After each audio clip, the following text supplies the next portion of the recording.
What's happening, peoples? Welcome to the Armchair Pundits post-match review show with me, Bevan. And yeah, I know I've been missing for a little while. My second love running has took over for a little bit, but I'm back now, and we're here to talk about Arsenal Fulham and Arsenal 3, Fulham 0. I can't lie, before the game, I was a bit nervous. I think on the pod I predicted a 2-1 win, but based on how results have gone over the last couple of weeks with losing at home to Bournemouth, losing away to Man City, and the 1-0 victory that was a bit nervy against Newcastle, this game could have been a tricky tie, and considering that, like, in recent years there are games that we've drawn against Fulham at home. I don't think they've beaten us at the Emirates, but they can nick a draw here and there. So in terms of this weekend, you wanted to just go out there and get a win, and we needed it. So if we just get into the game, I mean, we were on it from minute one, and we needed to be.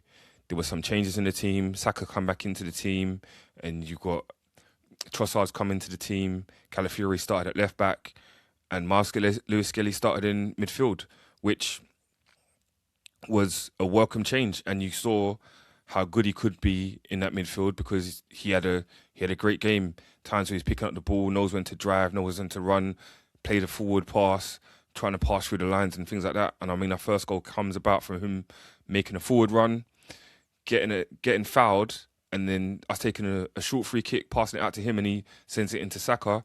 Saka leaves Martinez leaves Raúl Jimenez on the deck and breaks his ankles, and sends him completely to the shop. And you'd feel for the guy if he wasn't an Arsenal fan. And he whips the ball into the crosses the ball into the box, and there's Gyökeres for a tap-in. Goal number 13 of the season, Premier League goal number 13 of the season, that is. And then for the second goal, we've got Eze again playing a forward pass, and you got Gyökeres running, making that forward run, and he gets spotted by Eze, who plays him in. And Gyökeres goes from scorer to provider, because he holds up the ball well and plays Saka in, who cheeky chance, hits it near post. Leno's got no chance, and we're 2-0 up. But I mean, I've jumped the gun a little bit here, because before we were 2-0 up, we had more chances. I mean, Gyökeres has had a chance that when Gabriel's gone up for the header with Leno, and he's dropped to Gyökeres, and he's kind of hit it straight at Leno. And then you've got same kind of thing where Eze's had a chance that's been blocked, and it results in Calafiori's chance where he's offside, but we're actually like starting to cook. And yeah, as I said, we picked up the goal just before half time, which was right. And then the third goal is a great bit of counter-attacking play, albeit it starts off from a mistake by Saka that Gabriel has to cut out, but then he plays in Trossard, who, with a bit of trickery, crosses the ball in, and we are 3-0 up at half-time. 3-0 and comfy. So by the time it gets to the second half, Fulham have their first shot on goal in the second half. But I mean, in the first half, they didn't really bother us. They didn't really lay a glove on us, and you would expect that more would happen, considering that they were in a position to fight for Europe, and they're coming on the back of a good result from the previous weekend. So, I think you thought that there would be more, but I have to give Arsenal credit, because we were brilliant. We controlled the game in the second half. We didn't look like Fulham didn't really like there was going to be any threat, and Gyökeres could have really had a hat-trick as well. And I mean, was unlucky not to score a fourth, was Calafiori's header that he wins comes off of Leno and hits the bar. And when you're looking at it, you're looking at a comfortable 3-0 win. Now, looking at recent weeks where the game against Bournemouth, as I said, at home, and the game against Newcastle at home, where they were very nervy games. And I was asked on the pod, would I take victories over performances? And I really would. But then something like what happened yesterday happens, where we haven't really seen it a lot this season. We haven't seen a performance like that. You might think, I think Aston Villa at home, maybe Spurs away, Spurs at home. But other than that, I can't really think of too many performances where we've just completely just dominated and destroyed teams in the league.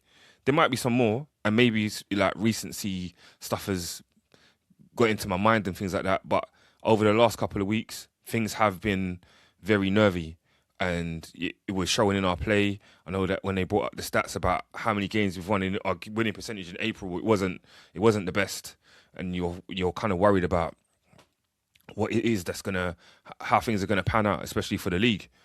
So, I mean, we've picked up 3 points, and we've put in a great performance, and we've increased the goal difference. So that at the moment, that's all we can do. We had drop points in recent weeks, and those drop points made things nervy. At the moment, it's still in our hands. It could have been taken out of our hands, but it's still in our hands, because if we outscore City and we keep winning, then we win the league. And we've got 3 more games left.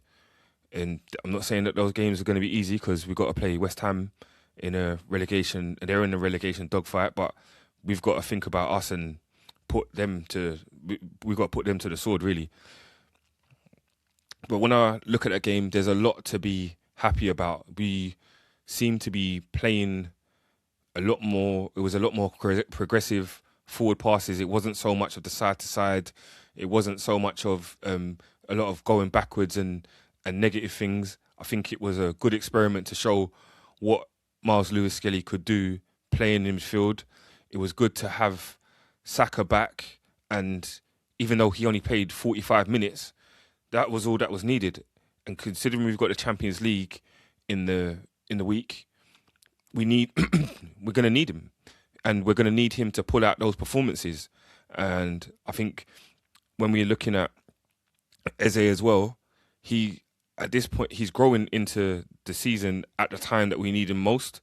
He's producing moments of magic, and he is in attack. He's playing the forward passes and making the kind of runs that we need as well, and he's making a big difference.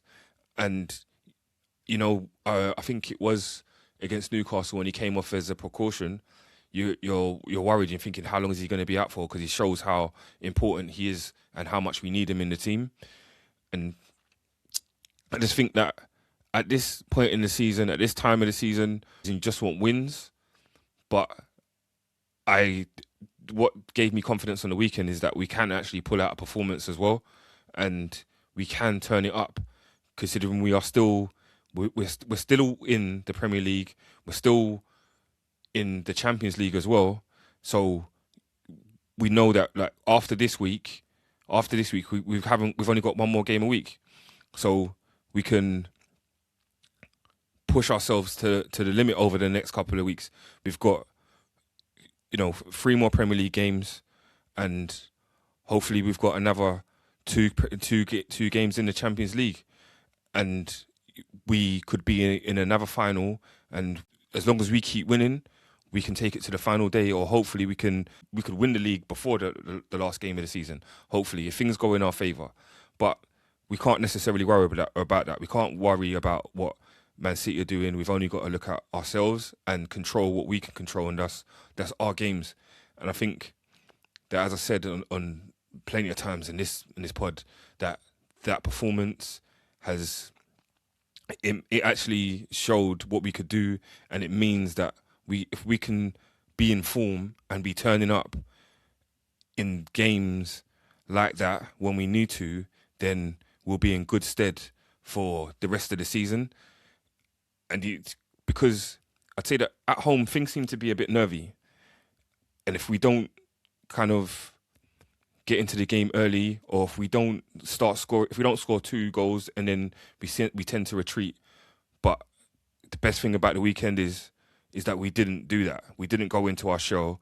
We actually attacked, And yeah, we might have been afforded more time on the ball to play football, but we also were able to take risks when we needed to and to get the game moving forward and take the game to Fulham.